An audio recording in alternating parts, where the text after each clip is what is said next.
Hey guys, welcome to Just an Average Musician. Today we're going to be going over songs that you might want to pitch to TV or film or pilots or anything like that. The song that I'm going to play for you, I wrote a while back with a buddy of mine, and we pitched it to a pilot for a TV show that never happened. But it was still great practice for us. It was good to write the song, and you know, it's good in general just to write music and better your craft. If you're in a big rock band or pop band or artist of some sort, they're going to pay you what's called a licensing fee. And they'll pay, you know, a significant amount. And plus, you're also going to get royalties from that song being played as well. And that's, of course, whatever deal they work out. I'm just going on things I've heard. I haven't seen those contracts. All I can do is estimate what they were making. The things I was doing was more just pilots and shows that might become a thing. I just write pieces of music. Other times I write full songs. This song was written for a show, one of those reality shows. And these folks were going to branch off of this show. So I'm going to go over this song with you, and I'm going to switch over to that in a second. We'll go over the chords, the way it was set up. I wrote the music and played all the parts, and my buddy wrote the lyrics and sang it. Hope you guys enjoy it. Alright, so here's the breakdown of the song that we're going to be working on today. The basic breakdown of the song is going to be verse, chorus, tag, bridge, back to a third verse, and another chorus, and then an out chorus. So I'm going to be playing it in sections and kind of go over what I did and how I did it. Get this out of the way here. And then we'll just go from here. So here's how we started the song. We started the song right off with the verse. Sometimes I take the L to Bedford Ave and think of what I used to have under the Williamsburg Bridge back when my world stopped at Bay Ridge. I kind of wanted to have a mandolin sounding intro. So since I just have this acoustic guitar, what I did is I just started the song off. The chords of the song are G, A, C, G. So what I did was I started off with the octave G here.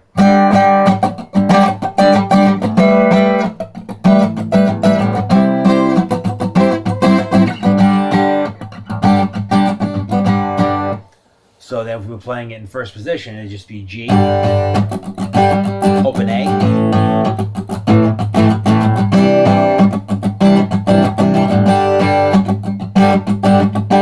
okay, and so again, I want you to listen to that part now, knowing what I did.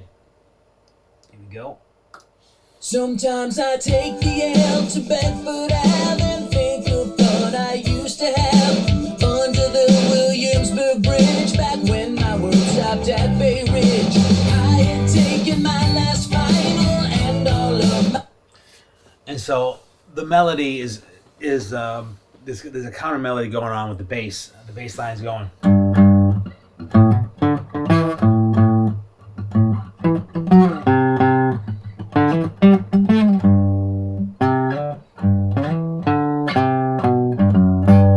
Something like that. It's been a minute since I played it. Using these chords and his main vocal line, I'm creating these counter melodies that build the song. So, and then we get to the second half of the verse where the full band comes in. This is what you're hearing here.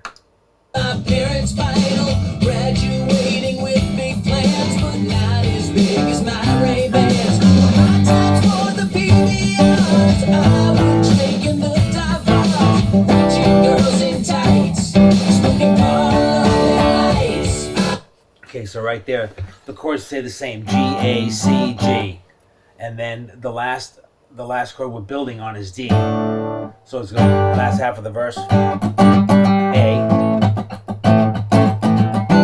C. Then we're lifting the song into E minor.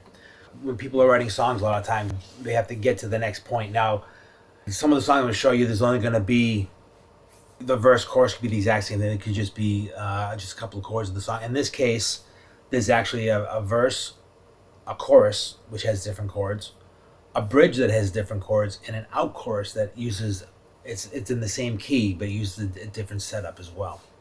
So with this one, we went a little more kind of old school, kind of the way they wrote in the 70s, 80s, even 90s. Pop songs today, they're just doing things in a different way. In this case, I'm actually changing the chords to get the build and adding, because it's not a lot of synths on here. I think I played a Hammond and a piano, drums, bass, guitars. I did acoustics and electric guitars. I did a lot of kind of old school call answer guitars left and right. I'm a big Joe Walsh fan, and the Eagles were big on two guitar player type things, but you play off of each other.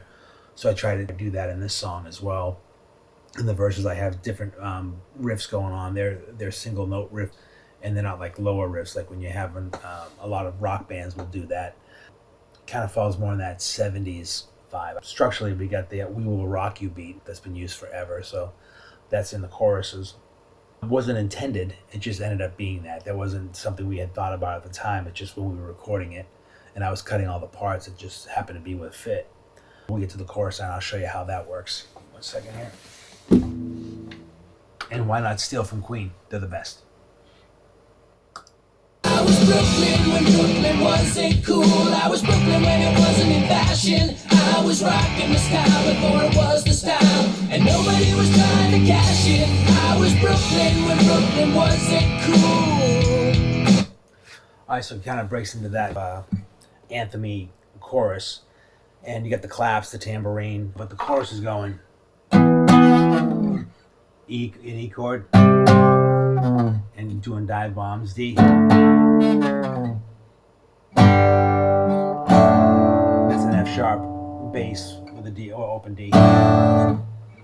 So that's what we have going on for the chorus.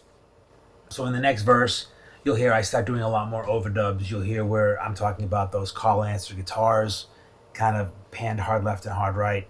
And that's the thing, when you're writing these songs, you have to be thinking about how are they going to mix them, how are they going to, where are all the parts going to fit.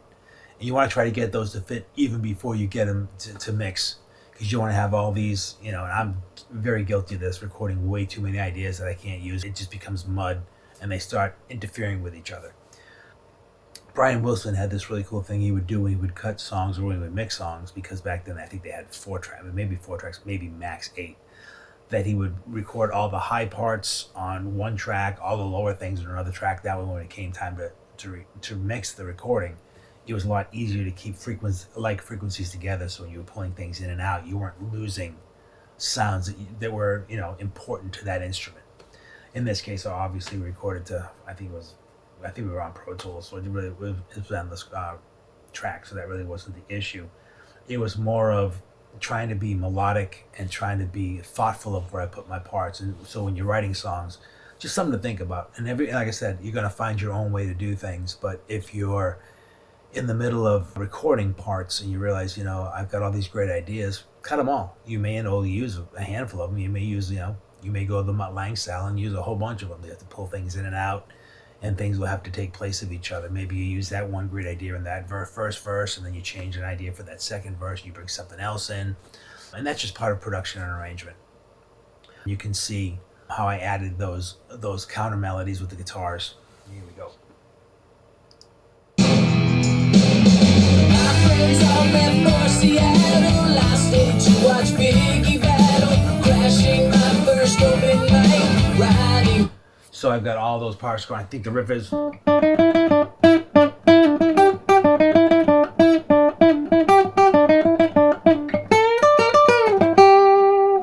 which is just a basic blues thing. That whole verse vibe with the bass line, it's all also playing that counter melody, and everything's building now, because as we go to the second verse, you have a little more. Like the first verse was much more sparse. And then in the second verse, you have these counter melodies coming in, giving you more things to listen to. You don't want the listener to get bored. You don't want to get too much that they get confused, but you definitely want to keep things changing and kind of moving within the song. It's a vibe thing. You'll know it when you hear it, and there's no right or wrong. It's just a matter of when you find the thing that you like, just go for it. So I'm gonna get into the second verse here. And to appreciate the clash, I started getting into Weezer, and my haircut in a Caesar, combing every vintage store for hats like the old gangsters wore. I'd scrape up the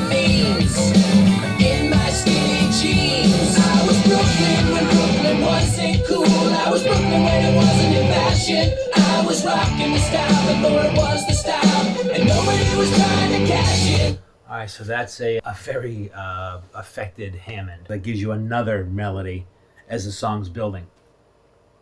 And so again, same chorus. Then we come to a bridge, which takes it to a whole new place. You haven't heard this part before, and I like to do that sometimes when I'm writing songs. Just bring it somewhere else and gives you something new to listen to. So we're going to get to this, and this is where there's a few more.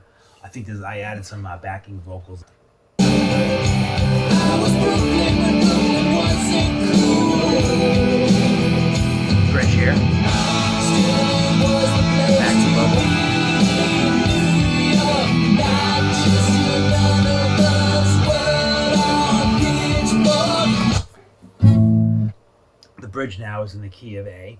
To E minor. To G. D. Walk down. C sharp, B, A. Then E minor. With a high D here. G. Then back to D. Then back to a verse. So that's how it builds there. So we got the bridge, giving you a new place to go to. Then we go to another verse. So I'll play just a second of this, and then we'll get to the out chorus and show you that part. More than just the latest deep by just one Tribeca. Now he's in his hipster phase. Kickball is the current craze. Cool kids run around in leagues. I just kick it in fatigues. Sipping from a plastic cup, watching them all play catch up to what I was back then and what I've always been. Makes me build up. Chorus. All right, so then the chorus you've heard, and I do that again. I try to do choruses at least 3 or 4 times in a song, but the reason we do that is because repetition is what a song is about. You find a hook that people like, you want to repeat it because that's what's going to get them listening to the song. And it's just, I know it's probably to you more experienced writers, it's obvious, but to people that are new, they don't realize that. But one of the things we're going to talk about, let's just say for the people that don't, you want to do it a chorus at least 3 or 4 times. You want to get the hook in. And I can think of a few songs, Don't Stop Believing, for instance, that they don't get to the chorus at the very end of the song. So there's no technically right or wrong way. And that song is a fluke, probably one of the biggest songs of all time. So hey, write a fluke. Then you don't have to do the chorus 3 times. You just do it once at the end. But in this case, I didn't write a fluke. I just wrote a typical, what I would consider a old school pop song. Now in this out chorus, I'm going to play the very end of the chorus. I was Brooklyn when Brooklyn wasn't cool. I was Brooklyn when it wasn't in fashion. I was rocking the style before it was the style, and nobody was trying to cash in. I was Brooklyn when Brooklyn Pedal one. wasn't cool. Stay the bass, stay on I was E. Brooklyn when Brooklyn wasn't cool. I was Brooklyn when Brooklyn wasn't cool.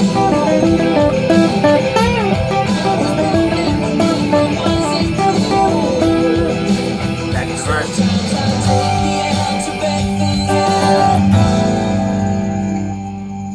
All right, so that is a trick that a lot of country guys do. They'll go back to the verse and just sing the first couple of lines, and they'll pop that back in at the end. And that's just living in Nashville. You kind of pick up on some of those things, and there's great writers here. So that's kind of the vibe, and that's where that out chorus is going. It's going. I'm taking that riff that I did in the verse, going.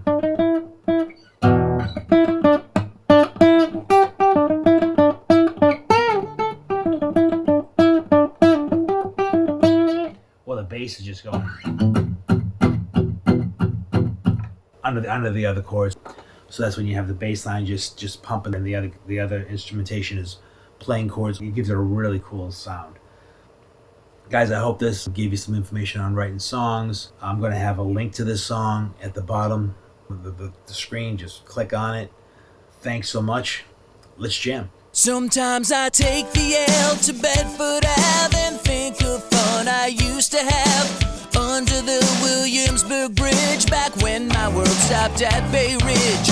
I had taken my last final and all of my parents' final, graduating with big plans, but not as big is my Ray-Bans. My times for the PBRs, I would drink in the dive bars, watching girls in tights, smoking Parliament lights. I was Brooklyn when Brooklyn wasn't cool. I was Brooklyn when it wasn't in fashion. I was rocking the style before it was the style, and nobody was trying to cash in.